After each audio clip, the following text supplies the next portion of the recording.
Hello viewers. Welcome to Minute Mystery. Welcome to Minute Mystery. இன்னைக்கு நம்ம real survival incident தான் பார்க்க போறோம். ஆனா இது சாதாரணமான சர்வைவல் இன்சிடென்ட் கிடையாது. ரியல் லைஃப்ல இப்பலாம் கூட நடக்குமாடா அப்படின்னு சினிமாவை மிஞ்சுற அளவுக்கு ஒரு சர்வைவல் ஸ்டோரியா இருக்கும். சோ ஸ்கிப் பண்ணாம கடைசி வீடியோ பாருங்க. வாங்க வீடியோக்குள்ள போலாம். அப்புறம் நம்ம சேனலை சப்ஸ்கிரைப் பண்ணி போயிடலாம். கூட Facebook and WhatsApp கான லிங்க் டிஸ்கிரிப்ஷன் கொடுத்துருக்கோம். மறக்காம கிளிக் பண்ணி ஃபாலோ பண்ணிக்கோங்க. இது 1789 ஏப்ரல் மாதம் 28ஆம் தேதி அதிகாலை 5:30 மணி அளவு இருக்கும். அந்த டைம்ல பாத்தீங்கன்னா நடுக்கடல்ல HMS பவுண்டி அப்படின்ற பிரிட்டிஷ் கப்பல் பாத்தீங்கன்னா மிதந்து போயிட்டு இருக்கு. அப்படி போயிட்டு இருக்க அந்த கப்பலுக்குள்ள அந்த கப்பலோட கேப்டனான வில்லியம் பிளிங் அப்படின்றவர் பாத்தீங்கன்னா நல்ல தூக்கத்துல உறங்கிட்டு இருக்காப்ல. அப்படி அவர் உறங்கிட்டு இருக்கிற அந்த ஒரு சமயத்துல அந்த கப்பலை டிராவல் பண்ற மாலுமிகள் கடையில பாத்தீங்கன்னா ஒரு சின்ன கிளர்ச்சி கிரியேட் ஆகுது. அந்த கிளர்ச்சிக்கு தலைமையா பிளட்சர் கிறிஸ்டியன் அப்படின்றவர் இருக்காப்ல. இந்த பிளட்சர் கிறிஸ்டியன்றவர் பாத்தீங்கன்னா கேப்டன் வில்லியம்க்கு ரொம்ப க்ளோஸான ஒரு ஃப்ரெண்டு தான். ஆனா நேற்று நடந்த ஒரு கசப்பான சம்பவத்தினால வில்லியம்க்கு அவர் தான் பாத்தீங்கன்னா ஒரு கழகத்தை உருவாக்கி அவர் கூட மாலுமிகள் எல்லாத்தையும் சேர்த்துக்கிட்டு இப்ப வில்லியமோட அறையை நோக்கி ஆக்ரோஷமா போயிட்டு இருக்காங்க. அப்படி போயிட்டு இருக்கிற எல்லாரோட கைகள்லயுமே பாத்தீங்கன்னா துப்பாக்கிகளும் கத்திகளும் இருக்கு. சோ அந்த ஆக்ரோஷத்தோட போன அவங்க அந்த அறைக்குள்ள என்ட்ரான உடனே கொஞ்சம் கூட யோசிக்காம தூங்கிட்டு இருக்க வில்லியமோட கைகளை பின்னாடி பிடிச்சி இழுத்து கயிற்றால கட்டுறாங்க. அப்படி கட்டின உடனே வில்லியம் டக்குன்னு வேக்கப் ஆறாப்ல. அப்படி வேக்கப் ஆன அவர் என்ன நடக்குதுங்க என்ன பண்றீங்க அப்படின்னு சொல்லிட்டு கேட்கிறாரு. அப்படி கேட்ட உடனே பிளட்சர் இருக்காரு பாத்தீங்களா, அவரு இனிமேல் இந்த கப்பல் உன்னோட கண்ட்ரோல் கிடையாது, இனிமேல் நான் தான் இங்க கேப்டன், உன்னையும் உன்னோட கூட்டாளிகள்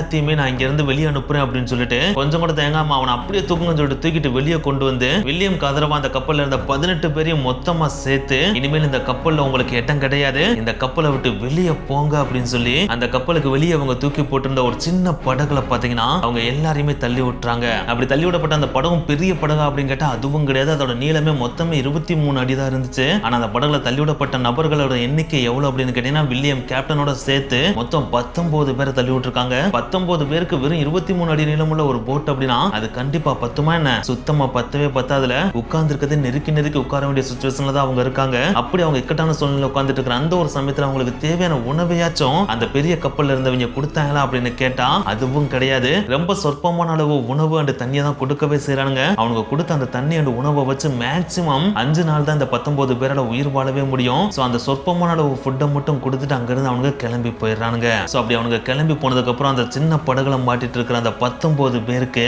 அடுத்து என்ன பண்றது ஏது பண்றதுனே தெரியல. அதுக்கு அடுத்து தான் ரியல் சர்வைவல் ஸ்டோரியா ஸ்டார்ட் ஆக போகுது. ஆனா இந்த ஒரு இடத்துல உங்களுக்கு ஒரு சின்ன டவுட் கிரியேட் ஆகும். அப்படி என்னடா முந்தின நாள் மிகப்பெரிய ஒரு சம்பவம் நடந்துச்சு, அந்த சம்பவம் நடந்ததுக்கு அப்புறம் எதுக்குடா ஒரு கேப்டனையே இவனுங்க அடிச்சு வெளியே பத்தி விடுறானுங்க, கேப்டனே அடிச்சு வெளியே பத்தி விட்டானுங்க அப்படின்னா பிரிட்டிஷ் நேவி இந்த கப்பலை மட்டும் சும்மாவா விட்டு வைக்கும், இது துரோகத்துக்கு சமம் ஆகுமாடா? அதுக்கடுத்து அந்த கப்பல்ல போனவங்களுக்கு என்னாச்சு? அண்ட் இந்த சின்ன படகு 23 அடி நீளமுள்ள வெறும் சின்ன படகுல அந்த 19 பேர் அடுத்து சர்வே வானாங்களா இல்லையா? ஏன்னா இவங்க இறங்குனதுல இருந்து இவங்க போய் சேர வேண்டிய டெஸ்டினேஷன் எவ்வளவு தூரத்துல இருக்கு அப்படின்னா கிட்டத்தட்ட 6700 கிலோமீட்டர் தொலைவில் இருக்கு. சோ அவ்வளவு கிலோமீட்டர் தொலைவை வெறும் 5 நாள் ஃபுட்டை மட்டுமே வச்சுட்டு டிராவல் பண்ண முடியுமா அப்படின்னு கேட்டா அதுவும் முடியாது இல்லையா? சோ அதை இவங்க கடந்தாங்களா இல்லையா அப்படின்ற இன்கிரெடிபிளான ஸ்டோரி தான் இப்ப பார்க்க போறோம். இவங்களை எதுக்கு இங்க இறக்கி விட்டாங்க அப்படின்றத தெரிஞ்சுக்கணும் அப்படின்னா முதல் இந்த ஜேர்னி எங்க இருந்து ஸ்டார்ட் ஆச்சு அப்படின்றத தெரிஞ்சுட்டு வரணும். சோ அதை முதல் இப்ப பார்த்துடலாம்.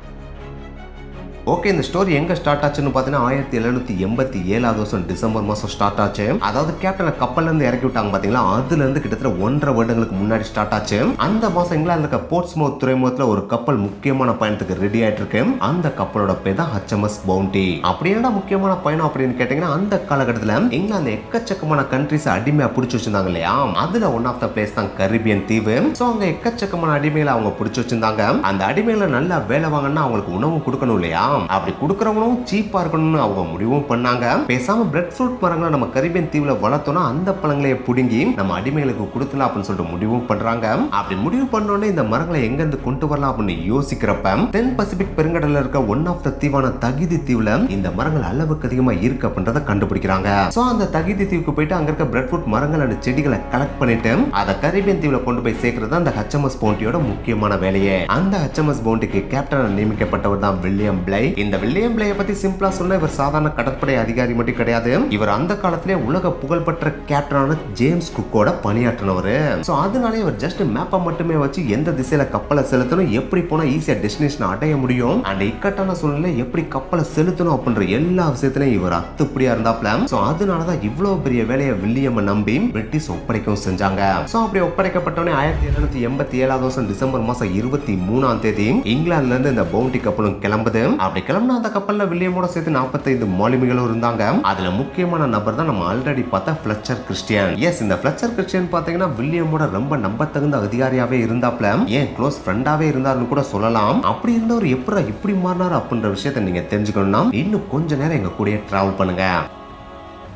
எஸ், இப்படி பெறப்பட்ட பவுண்டி கப்பல் அவங்க குறித்து வைத்த பாதியான கேப்பான் வழியா போனாங்க அப்படின்னா இது ஷார்டஸ்ட் ரூட்டா இருந்திருக்கும். ஆனா விதி அப்படி விடவே இல்லை. இவங்க போற அந்த ஒரு சமயத்துல பாத்தீங்கன்னா கடல் சீற்றம் அளவுக்கு அதிகமா இருந்துச்சு, புயலும் அளவுக்கு அதிகமா வீசுச்சு. சோ அதனாலே அலைகள் பாத்தீங்கன்னா கப்பலை முன்னோக்கி நகர விடாம பின்னோக்கி தள்ளிக்கிட்டே இருந்துச்சு. சோ இந்த ஒரு விஷயத்தை பார்த்த கேப்டன் வில்லியம் இந்த வழியா போனோம் அப்படின்னா நம்ம டெஸ்டினேஷனை ரீச் பண்ண முடியாது. சோ அதனாலே நம்ம ரூட்டை மாத்தி ஆகணும் அப்படின்னு சொல்லிட்டு ரூட் அங்கிருந்து மாத்தி கேப் ஆஃப் குட் ஹோப் அப்படின்னு சொல்லிட்டு உலகத்தையே சுற்றி போற மாதிரியான ஒரு வழிப்பக்கம் போக செலுத்துறாப்ல. இப்படி செலுத்தினதுனால சில மாதங்கள்ல முடிய வேண்டிய இந்த ஒரு கடல் பயணம் பாத்தீங்கன்னா ஒரு வருட காலமா நீடிக்கவும் செய்யுது. சோ இந்த ஒரு விஷயத்தினாலே அந்த கப்பல்ல சின்ன சின்ன சலசலப்புகளும் கிரியேட் ஆக ஆரம்பிக்குது. ஏன்னா ஸ்டார்ட் பண்றப்ப இந்த பயணம் சில மாத பயணமா தான் இருந்துச்சு. சோ அதனாலே அதுக்கு தேவையான ஃபுட் அண்ட் வாட்டர் மட்டும் தான் அவங்க கொண்டு வந்திருந்தாங்க. ஆனா இப்போ இது ஒரு வருட கால பயணமா மாறுறப்ப உள்ள இருக்கிற ஃபுட்டுக்கும் தட்டுப்பாடு கிரியேட் ஆக ஆரம்பிக்குது, தண்ணிக்கும் தட்டுப்பாடு கிரியேட் ஆக ஆரம்பிக்குது. இருந்தாலும் வில்லியம் பாத்தீங்கன்னா இதை சாதுரியமா ஹேண்டில் பண்ணி ஈக்குவலா எல்லாருக்கும் பிரிச்சு கொடுத்து இதை சமாளிக்கிறாப்ல. இப்படியே மாதங்கள் ஓடுது, கடைசியா ஒரு வருடமும் ஆகுது. அந்த ஒரு வருடத்தோட எண்ட்ல பாத்தீங்கன்னா இவங்க அடைய வேண்டிய டெஸ்டினேஷனான தகிதி தீவையும் அடையறாங்க. அப்படி அடையிற அந்த சமயத்துல கடைசி ஒரு வருஷமா பெருசா சாப்பிட்டு இருந்தாங்களான்னு கேட்டா அதான் கிடையாது. ரொம்ப வயிறை கட்டி போட்டு தான் கிடைக்கிற கொஞ்சம் கொஞ்சம் சாப்பாடு மட்டும் தான் சாப்பிட்டு இங்க வந்து அடையவே செஞ்சாங்க. அப்படி அடைஞ்ச அந்த சமயத்துல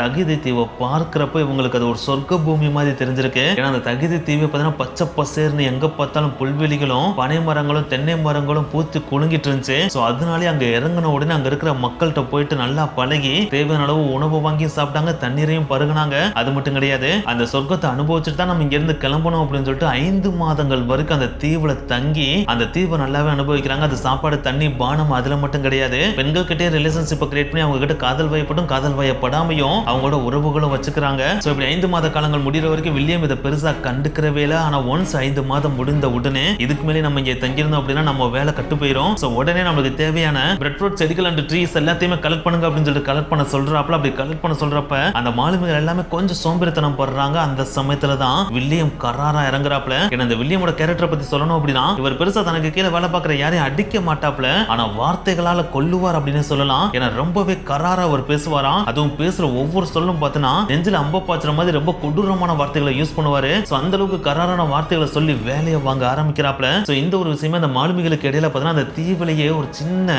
வில்லியமுக்கு எதிரான எதிர்ப்பை கிரியேட் பண்ண ஆரம்பிக்குது. இருந்தாலும் பரவாயில்ல, இந்த வேலையை நம்ம செஞ்சு முடிச்சாலும் முடிக்கல அப்படின்னா பிரிட்டிஷ் கவர்மெண்ட் நம்மளை தூக்கி தூக்குல போட்டுருவாங்க அப்படின்னு சொல்லிட்டு வில்லியம் சொல்ற வேலையை தட்டாம எல்லாரும் செய்யறாங்க. செஞ்சு முடிச்ச உடனே நம்ம உடனே இங்க இருந்து கிளம்பணும்னு சொல்லிட்டு அந்த செடிகள் மரங்கள் எல்லாத்தையும் கப்பல்ல ஏத்தின உடனே கப்பல் அங்கிருந்து செலுத்தலாம் அப்படின்னு சொல்லிட்டு சொல்றாரு. அந்த சமயத்துல அங்க இருந்து 45 மாலுமிகளுமே வேண்டா விருப்பாதான் அந்த தீவுல இருந்து அந்த கப்பலுக்கு ஷிஃப்ட் ஆகி கப்பல்ல இருந்து போகவும் செய்யறாங்க. அதுல முக்கியமான ஒருத்தர் தான் நம்ம ஆல்ரெடி சொன்ன ஃபிளெச்சர் கிறிஸ்டியன்.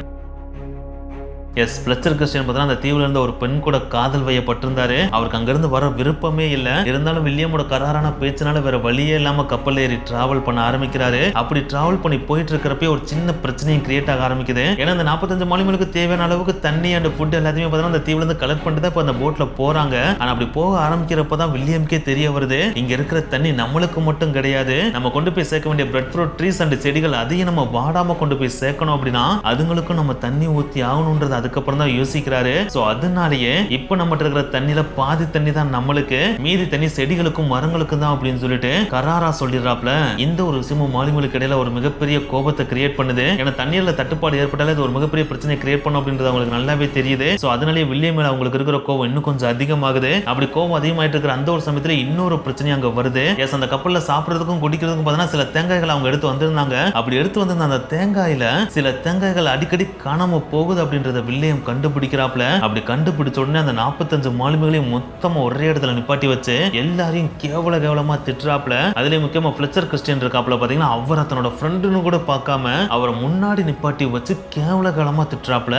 சோ இந்த ஒரு விஷயம் ஃபிளெச்சருக்கு உச்சக்கட்ட கோபத்தை கிரியேட் பண்ணுது. என்னடா ஒரு சாதாரண தேங்காய்க்கு திருடன்ற பட்டத்தை குத்தி இவ்வளவு கேவலமா திட்டுறேன், இதுக்கு மேலே உனக்கு கீழே நம்ம வேலை செய்யணுமா அப்படின்னு சொல்லிட்டு ஃபிளெச்சர் யோசிக்க ஆரம்பிக்கிறாப்ல. இப்படி யோசிச்சதோட பிரதிபலிப்பா தான் அடுத்த நாள் காலையில இன்னும் கொஞ்சம் எக்ஸாக்டா சொல்லணும் அப்படின்னா 1789 வருஷம் ஏப்ரல் மாசம் 28ஆம் தேதி நம்ம ஸ்டார்டிங்ல சொன்ன அந்த ஒரு இன்சிடென்ட் இருக்கு பாத்தீங்கன்னா, அந்த ஒரு இன்சிடென்ட்டும் அங்க அரங்கேறுது. எஸ், அடுத்த நாள் காலையில பிளச்சர் கிறிஸ்டியன் பாத்தீங்கன்னா தனக்கு ஆதரவான மாலுமிகளை திரட்டிட்டு அவங்க கிட்ட ஆயுதங்களை கொடுத்து ஆயுதங்களை ஏந்திட்டு போய் வில்லியம கைதியா பிடிச்சு அவருக்கு ஆதரவா இருக்கிற 18 பேரையும் சேர்த்து ஒரு சின்ன படகுல ஏற்றி அவங்களுக்கு தேவையான ஒரு சொற்பமான உணவு மற்றும் தண்ணீரை மட்டும் கொடுத்துட்டு அங்கிருந்து கிளம்பி போயிடுறாங்க.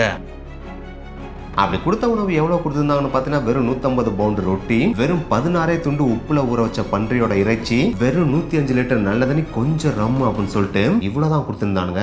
சோ இதை மட்டுமே வச்சு 6700 கிலோமீட்டர் இந்த 19 பேரால ஒண்ணுக்காக இந்த படகு வச்சு டிராவல் பண்ண முடியுமா அப்படின்னு கேட்டா அது முடியாதுன்றது கேப்டன் வில்லியம்க்கு நல்லாவே தெரியுது. சோ அதனாலே அக்கம் பக்கத்துல ஏதாவது ஒரு தீவை கண்டுபிடிச்சு அங்க நம்ம உணவை சேகரிச்சா மட்டும்தான் நம்மளால டெஸ்டினேஷன் அடைய முடியும் அப்படின்றது அவருக்கு நல்லாவே தெரியுது. அண்ட் இது மட்டும் தான் வில்லியம்க்கு சேலஞ்சா இருந்துச்சு அப்படின்னு கேட்டா இது கூடவே சேர்த்து இன்னொரு சேலஞ்சும் இருந்துச்சு. ஏன்னா பெரிய கப்பல்ல பாத்தீங்கன்னா வரைபடம், டெலஸ்கோப், காம்பஸ் அப்படின்னு சொல்லிட்டு டிராவல் பண்றதுக்கு தேவையான எல்லா எக்யூப்மெண்ட்ஸும் இருக்கும் இல்லையா.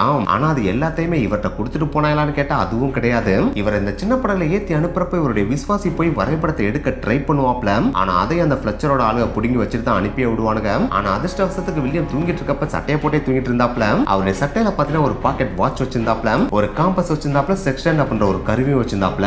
இந்த செக்ஸ்டன்ட் அப்படின்றது வேற எதுவும் கிடையாது, நட்சத்திரத்துக்கும் அடிவானத்துக்கு இடையில இருக்க ஆங்கிளை கால்குலேட் பண்ணி நம்ம அப்ராக்சிமேட்டா கடல்ல இந்த இடத்துல தான் டிராவல் பண்ணிட்டு இருக்கோம் அப்படின்றத கண்டுபிடிக்கிற கருவி தான் இந்த செக்ஸ்டன்ட். எஸ், இந்த காலகட்டத்தில் ஜிபிஎஸ் எப்படி இருக்கும் அதே மாதிரி அந்த காலகட்டத்தில் ட்ரெடிஷனல் ஜிபிஎஸ் இருந்ததுதான் இந்த செக்ஸ்டன்ட் கருவி. ஆனா இதை திறமை வாய்ந்த மாலுமிகளால மட்டும்தான் பெர்ஃபெக்ட்டா யூஸ் பண்ண முடியும். ஏன்னா நட்சத்திரங்களை வச்சு கால்குலேஷன் கரெக்டா பண்ணா மட்டும்தான் இவங்க அவங்களுடைய டெஸ்டினேஷன் ரீச் பண்ண முடியும். சப்போஸ் கால்குலேஷன் தப்பாச்சுன்னு வச்சுக்கோங்களேன், திசை மாதிரி வேற பக்கம் போறதுக்கும் வாய்ப்புகள் அதிகம். சோ இவங்க போக வேண்டிய டெஸ்டினேஷன் 6700 கிலோமீட்டர். இவங்க போக தேவையான கரெக்டான கருவிகளும் இவங்ககிட்ட இல்ல. இதுக்கெல்லாம் மேல அத்தியாவசியமான உணவு, வாட்டரும் கம்மியா இருக்கு இல்லையா. சோ இதை மட்டுமே வச்சு எப்படி இந்த 19 பேரை நம்ம நாட்டுக்கு கொண்டு போய் சேர்க்க போறோம் அப்படின்றதே வில்லியம்க்கு ஒரு மிகப்பெரிய சவாலா இருந்துச்சு. அதுல ஃபர்ஸ்ட் வில்லியமோட பிளான் என்ன இருந்துச்சுன்னு பாத்தீங்கன்னா, போற வழியில ஏதாவது ஒரு சின்ன தீவை கண்டுபிடிச்சு அந்த தீவுல போய் நமக்கு தேவையான உணவு மற்றும் நீரை எடுத்துட்டு ஃபர்தரா டிராவல் பண்ணலாம் அப்படின்றத இவருடைய பிளானாவே இருந்துச்சு. சோ அதை தேடின பயணத்துல பாத்தீங்கன்னா ஒரு தீவையும் கண்டுபிடிக்கிறாங்க. அந்த தீவோட பேர் தான் டோஃபா. இது ஒரு வல்கானிக் ஐலாண்ட் அப்படின்னு சொல்லலாம். அந்த ஐலாண்டை பார்த்தோன்னே கண்டிப்பா இந்த தீவுல நமக்கு தேவையான உணவு மற்றும் நீர் கிடைக்கும் அப்படின்னு சொல்லிட்டு அந்த ஐலாண்டை நோக்கி படகை செலுத்துறாப்ல. அப்படி செலுத்துறப்ப அந்த ஐலாண்டோட கடற்கரையில பாத்தீங்கன்னா பெருசா அந்த அளவுக்கு மனிதர்கள் இருந்த மாதிரியே தெரியல. ஏதோ ஒரு சில பேர் மட்டும் அங்கங்க உட்கார்ந்து அவங்களுடைய வேலையை பார்த்துட்டு இருக்க மாதிரி தெரியுது. இவரும் அவங்கள பாக்குறதுக்கு சாதுவா தான் இருக்காங்க அப்படின்னு நினைச்சிட்டு கடற்கரையில படகை நுப்பாட்டிட்டு தன்னுடைய க்ரூ மெம்பர்ஸை கூப்பிட்டு உள்ள போறாப்ல. அப்படி போற அந்த ஒரு சமயத்துல அந்த கடற்கரையில இருந்தவங்க என்ன நினைச்சாங்களோ ஏது நினைச்சாங்களோ தெரியல, திடீர்னு கத்த ஆரம்பிச்சிடறாங்க. அப்படி அவங்க கத்த ஆரம்பிச்சோன்னே தீவுக்குள்ள இருந்து முதுன்னு ஆட்கள் ஓடி வர ஆரம்பிச்சிடறாங்க. அதை பார்த்தோன்னே வில்லியம்னால ஒரு மாதிரி பயம் தொற்ற ஆரம்பிச்சிருது. சோ உடனே அவங்களுக்கு புரியுற மாதிரி ஏதாவது சொல்லுவோம்னு சொல்லிட்டு நாங்க இங்க உதவி கேட்க தான் வந்திருக்கோம் அப்படின்னு சைகையிலேயே வில்லியம் சொல்றாப்ல. ஆனா அதான் அங்க இருந்த தீவு மக்கள் புரிஞ்சுக்கிட்டாங்களா அப்படின்னு கேட்டாம், அதுதான் கிடையாது. அதற்கு மாற அவங்களுடைய எக்ஸ்பிரஷன் என்னமோ அக்ரெசிவா மாற ஆரம்பிக்குது. அப்படி மாறிட்டு இருக்கப்ப திடீர்னு பாத்தீங்கன்னா தரையில கிடக்கிற கல் எடுத்து எரிய ஆரம்பிச்சிடறாங்க. அதுவும் எரியறதுன்னா சும்மாலாம் எரியல, இந்த எரியறதுக்கே ட்ரைனிங் எடுத்த மாதிரி பயங்கர ஃபோர்ஸா எரியறாங்க. அதை பார்த்தோன்னே வில்லியம்ஸ்க்கு சூஷாட்டா தெரிஞ்சது, இதுக்கு மேலே இங்க இருந்தோம் அப்படின்னா அது மரணத்துக்கு தான் சமம். சோ உடனே நீங்க படகுல ஏறுங்க அப்படின்னு சொல்லிட்டு ஆணையிடுறாப்ல. ஆணையிட்டோடனே அவருடைய க்ரூ மெம்பர்ஸ் எல்லாரும் துண்டக்கான துணியக்கான சொல்லிட்டு படகுல போய் வேக வேகமா ஏறாங்க. வில்லியம்ஸும் வேகமா ஓடி வந்து ஏறாப்ல. அப்படி இவர் ஏற அந்த சமயத்துல தான் ஒரே ஒரு க்ரூ மெம்பரோட தலையில மட்டும் கல்லு பலமா வந்து அடிச்சிருது. அப்படி அடிச்சு அடுத்த செகண்டே பாத்தீங்கன்னா அவர் சுருண்டு தரையில விழுகிறாப்ல. அப்படி விழுந்து அவர்கிட்ட பேச்சு மூச்சு இல்ல, கைகள்ல அசைவலும் இல்ல. அவரை எப்படியாவது காப்பாத்தினான்னு சொல்லிட்டு கீழே இறங்கி அவரை தூக்கலாமான்னு நினைக்கிறாப்ல. அப்படி நினைக்கிறதுக்குள்ளேயே கல்ல கொண்டு எரிஞ்சவங்க கொஞ்சம் கொஞ்சமா முன்னாடி வந்துட்டே இருக்காங்க.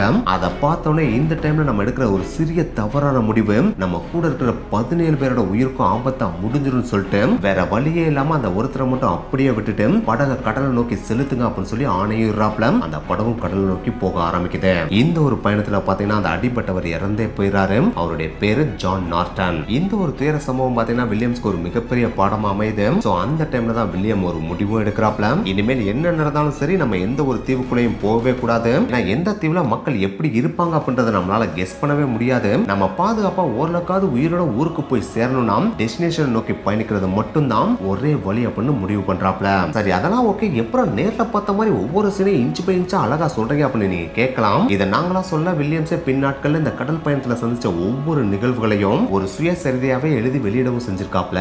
சோ வில்லியம்ஸ் எழுதி வெளியிட்டிருக்காப்ல அப்படின்னா கண்டிப்பா வில்லியம்ஸ் இந்த பயணத்துல உயிர் பிழைச்சிட்டார் அப்படின்றத கெஸ் பண்ணிருப்பீங்க. ஆனா அவர் கூட சேர்ந்து எத்தனை பேர் உயிர் பிழைச்சாங்க அப்படின்றத தெரிஞ்சுக்கணும்னா கண்டினியூஸா இந்த ஸ்டோரியை பாருங்க.